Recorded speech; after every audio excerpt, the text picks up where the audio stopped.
So a few days ago, I got the very good news that Nothing But Ghosts had been selected by Reader Girls as a recommended read for this month's issue.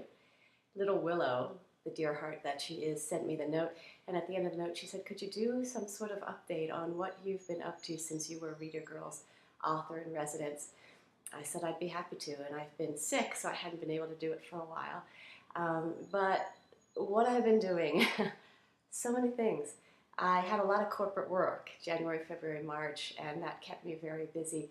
And I was also anticipating the late March release of The Heart Is Not a Size, which did come out, and you in the blogging world have been incredibly kind to that book. I've also been laying the groundwork for Dangerous Neighbors, the 1876 Philadelphia novel that will come out in August from Egmont. And I've been finishing a novel called Good People for adults, and I'm hopeful about that novel finding its right home. So from a writing point of view, that's what I've been up to. I've also been out more than I typically am, talking to people. I've been giving talks on everything from how you do research for creative nonfiction to how I've lived through and survived, at least so far, all the no's that I've experienced in the publishing world.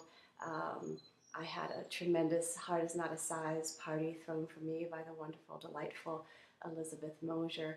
And I went out to Wisconsin, as many of you know, and there just had an extraordinary 2.5 days talking. I think I had 9 different events with individuals ranging from those adults who wanted to work with me on memoir to adults who just wanted to talk about fiction, to 7th and 8th grade kids in an assembly, to young poets and writers, to high school seniors. I mean, it was just extraordinary. And in the middle of it, I ran into Ted Kooser in a hotel lobby and got to talk to him for about, I don't know, a minute, and it was wonderful, and I'll never forget it.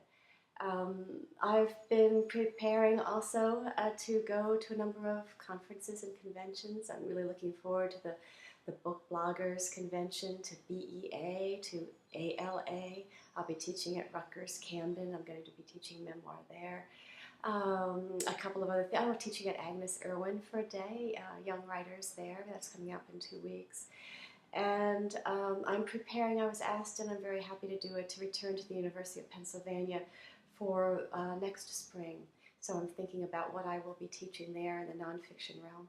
And on May 15th, I'll be with Alice Elliott Dark on Alumni Day down at Penn, reading with her from probably Dangerous Neighbors and Good People, the adult novel. I'll also get to be reading with one of my former Penn students at a fundraising event on behalf of Penn in New York City. So there's a lot going on. There are beautiful days and my irises are blooming, and I'm running out of time, so thanks for listening. But that's the answer to the question, what have I been doing since serving as the inaugural Reader Girls author in residence? Thanks for listening.